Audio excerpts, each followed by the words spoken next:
이번 동영상에서는 루카복음 12장 49절부터 53절에 대해 말씀드리겠습니다.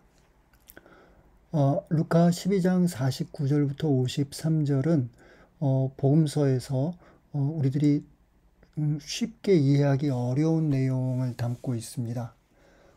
여기서 예수는 나는 세상에 불을 지르러 왔다. 그리고 분열을 일으키러 왔다. 라고 선언합니다. 이 선언의 언어들은 강력하고 도발적이지요.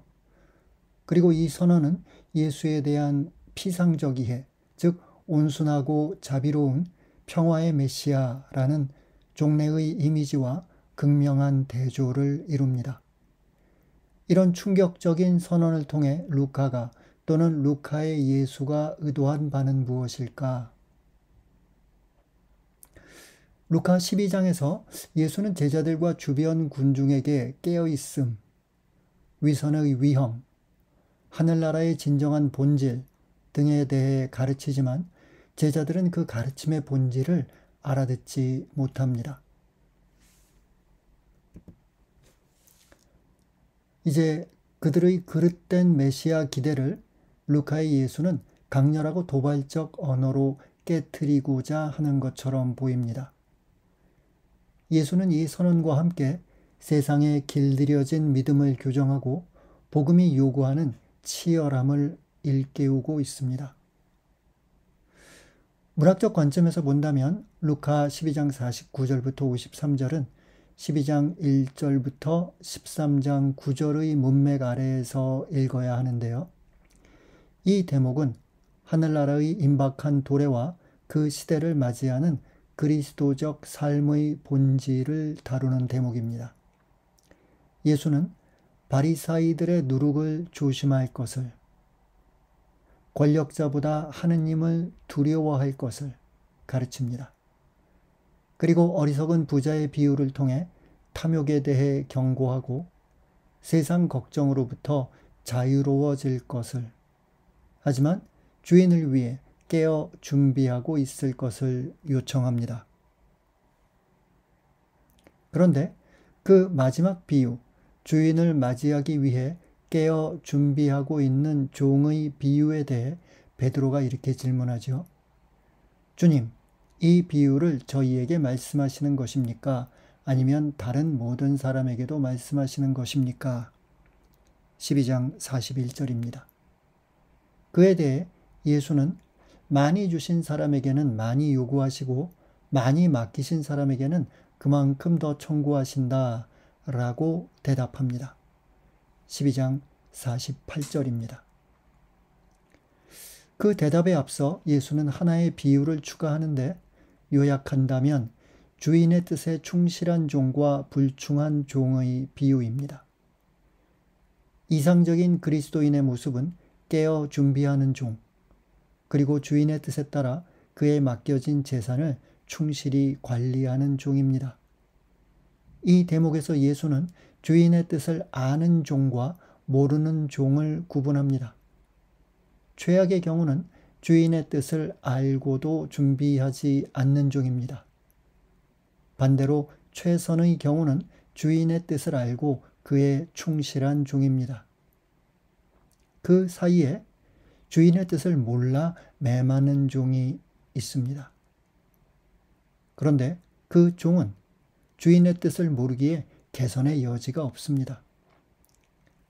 이는 어쩌면 주인의 뜻을 알고도 준비하지 않는 종보다 더 나쁜 상황일 수도 있겠습니다.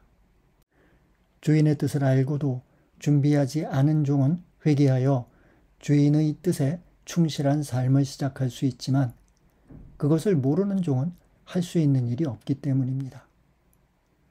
그러므로 이 대목에서 한 가지 중요한 질문이 떠오릅니다. 그렇다면 주인의 뜻은 무엇이고 주인의 뜻을 안다는 것은 무엇일까? 오늘의 복음은 바로 그 질문에 대답합니다. 49절. 나는 세상에 불을 지르러 왔다. 그 불이 이미 타올랐으면 얼마나 좋으랴. 그리스어 본문을 직역해 본다면요. 불, 나는 던지러 왔다. 땅 위에. 그리고 나는 무엇을 의도할까? 만약 그것이 이미 불 붙여졌다면. 그리스어 본문에서 이 구절은 불이라는 단어로 시작합니다. 이례적이죠. 이런 이례적인 단어 배열을 통해 이 선언적 문장이 더 강렬하고 더 도발적인 울림을 갖게 됩니다. 구약에서 불은 풍부한 함의를 지니는데요. 우선 불은 금속의 재련을 위해 필요하지요. 그리고 그와 연결되어 신학적으로는 불은 정화의 도구이고 또 신적 분노와 심판을 은유하기도 합니다. 루카 3장 16절부터 17절에서 세례자 요한은 자신보다 더 큰 능력을 지닌 이가 와서 불로 세례를 주고 쭉정이를 꺼지지 않는 불에 태워버릴 것이라고 예고합니다. 불과 함께 이제 던지다라는 동사가 사용되었는데요. 이 동사를 통해 주체의 능동성과 의도성이 묘사되고 있습니다. 예수가 의도하는 것은, 그러니까 예수가 원하는 것은 그것이 이미 불 붙여져 타오르는 것입니다. 주인의 뜻은 곧 하느님의 의지이고 하느님의 의지는 곧 예수의 존재 이유입니다. 예수는 자신의 활동을 통해 그리고 제자들을 불러 모으고 가르치면서 하느님의 뜻, 하느님의 구원 의지가 불붙기를, 그리고 땅에서 퍼져 나가기를, 그리하여 세상을 정화시키기를 바라지만 그것이 아직 실현된 것은 아닙니다. 우선 가장 가까운 제자들조차도 주인의 뜻을 알아듣지 못하고 있습니다. 50절. 내가 받아야 하는 세례가 있다. 이 일이 다 이루어질 때까지 내가 얼마나 짓눌릴 것인가. 직역한다면 나는 세례받을 세례를 가졌다. 나는 얼마나 짓눌릴까 성취되는 것까지. 50절은 49절의 불에 대비되어 물과 관련된 세례라는 명사로 시작합니다. 그런데 이 세례라는 명사를 침수라고 번역할 수도 있겠습니다. 세례의 도구는 불에 대비되는 물이고 구약에서 물은 불과 함께 심판과 정화의 도구입니다. 그리고 또한 죽음을 의미하기도 하지요. 50절에서는 세례라는 명사와 세례주다라는 수동형 명사가 함께 사용되었습니다. 이를 통해 예수가 그 세례의 수여자가 아니라 세례를 받아야 하는 대상이라는 것을 알 수 있습니다. 그런데 이제 세례와 관련된 다음과 같은 예수의 언사가 마르코 10장 38절에 나옵니다. 너희가 무엇을 청하는지 알지도 못한다. 내가 마시는 잔을 너희가 마실 수 있으며 내가 받는 세례를 너희가 받을 수 있느냐. 앞서 말씀드린 대로 여기서 사용되는 세례라는 용어는 오히려 침수라고 번역하는 것이 더 좋을 것 같아 보입니다. 그리고 이 경우에 물이 상징하는 것은 죽음입니다. 예수는 십자가 죽음을 예상하며 그 죽음에 이르기까지 그가 겪을 고통에 대한 깊은 인식을 여기서 드러내고 있습니다. 그를 짓누를 고통은 단지 육체적인 고통만을 말하는 것이 아닙니다. 그것은 무엇보다도 영적 시련입니다. 하지만 그는 그 순환과 죽음의 길을 걸어야 하는데, 왜냐하면 그 길을 통해서만이 불이 타오를 수 있기 때문입니다. 50절 B에 나오는 이 일이 다 이루어질 때까지, 직역한다면 성취되는 것까지 라는 표현은 비슷한 의미로 요한복음 19장 30절에서 다시 사용되었습니다. 십자가상에서의 예수님 말씀이죠. 다 이루어졌다. 직역한다면 성취되어졌다가 되겠죠. 루카 12장 50절과 요한 19장 30절에서 동사는 모두 수동태로 사용되었습니다. 그 성취의 주체가 누구인지 생략하고 있는 것이죠. 따라서 누가 무엇을 성취한다는 또는 성취했다는 것인지 명확하지 않습니다. 루카 11장과 12장의 문맥에서 읽는다면 예수의 순종을 통해 주인의 뜻이 성취된다는, 아버지의 구원 의지가 실현된다는 의미로 예수 언사를 알아들을 수 있겠습니다.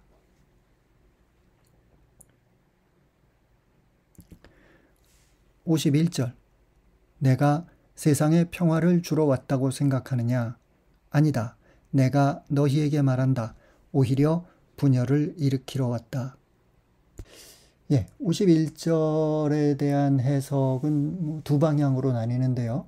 우선 51절에서 사용된 평화를 메시아적 샬롬이라고 알아듣는다면 이 언사를 통해 루카의 예수는 자신이 즉각적이고 보편적인, 어쩌면 정치적인 평화의 시대를 열 것이라는 메시아 기대를 뒤엎고 있다라고 볼 수도 있겠고요. 또 다른 해석은 51절의 평화를 예수 시대의 어떤 사회적 문맥을 고려해서 해석해 보자는 것이죠. 예수 시대는 로마 아우구스투스 황제로부터 시작된 소위 박스 로마나, 로마의 평화라고 불리던 시기입니다. 당시 제국은 압도적인 군사력을 바탕으로 번영을 누렸습니다.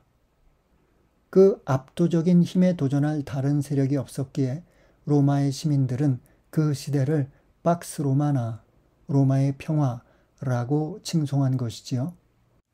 루카의 예수는 자신이 가져올 평화가 박스 로마나와는 다르다는 것을 여기서 얘기하고 있다는 그런 해석, 그런 세속적, 폭력적 평화가 아님을 여기서 말하고자 한다는 그런 해석이 또한 가능한 겁니다. 그것이 유다 전통이 고대하던 메시아적 샬롬이든 아니면 제국의 무력을 바탕으로 하는 박스 로마나이든 예수는 자신의 복음 선포를 평화의 허상에 맞서는 것이라 선언하고 있습니다. 예수의 의도는 오히려 그런 세상을 분열시키는 것입니다. 여기서 세상은 악의 세력이 지배하는 죄에 물든 세상을 말합니다. 그 세상의 불의와 거짓을 드러내는 것이 예수가 의도하는 분열입니다. 그 분열은 진리가 거짓과 대립하고 빛이 어둠을 드러내며 하느님 나라의 요구가 세속적 권력에 도전하며 가져온 결과입니다.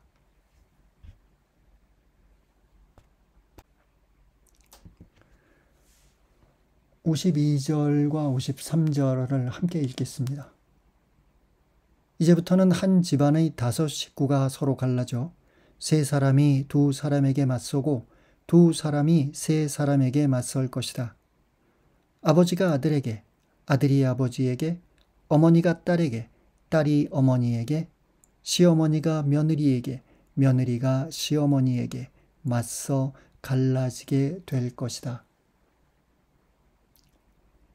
이 구절들은 예수가 말한 분열의 구체적인 그림을 극단적으로 묘사합니다. 사회의 기본적인 공동체는 가족인데 한 가족 중 3명이 2명에게 맞서는 수적 예시는 그 분열의 정도를 생생하게 전달합니다. 아버지와 아들, 어머니와 딸, 시어머니와 며느리라는 구체적인 짝은 미카 7장 6절의 예언적 언어를 반영합니다. 미카서 7장 4절부터 읽어보겠습니다. 그들의 파수꾼의 날, 재앙의 날이 다가왔다. 이제 그들에게 혼란이 일어나리라. 친구를 믿지 말고 벗을 신뢰하지 마라. 내 품에 안겨 잠드는 여자에게도 내 입을 조심하여라. 아들이 아버지를 경멸하고 딸이 어머니에게, 며느리가 시어머니에게 대든다. 집안 식구가 바로 원수가 된다. 미카가 예언하는 이런 가족의 해체는 하느님으로부터 멀어짐으로 인한 사회적 타락의 징후라고 볼 수 있겠습니다. 루카의 예수는 미카 7장 6절을 상호적으로 변형시키는데요. 이를 통해 미카가 전제로 하는 구약 유다 사회의 권위적 위계가 벗겨집니다. 죄와 거짓에 맞서는 과정에서 전통적 사회 질서가 무너지고 있는 것인데, 이는 아마도 루카 공동체의 현재를 반영할 것입니다. 이렇게 미카 예언서와 루카 복음이 가족 해체를 보는 시선의 차이는 있지만, 그럼에도 불구하고 이런 가족 해체의 상황, 공동체의 가장 작은 단위라고 볼 수 있는 가족까지도 해체되는 그 상황이 종말의 징표라는 점에서는 미카와 루카가 공통적이라고 할 수 있겠습니다. 이런 예수 언사를 통해 루카는 자신의 저술 안에서 그리스도인들이 겪는 분열과 시련의 현재를 이해하기 위한, 그 종말론적 현재를 헤쳐 나가기 위한 신학적 틀을 제공하고 있습니다.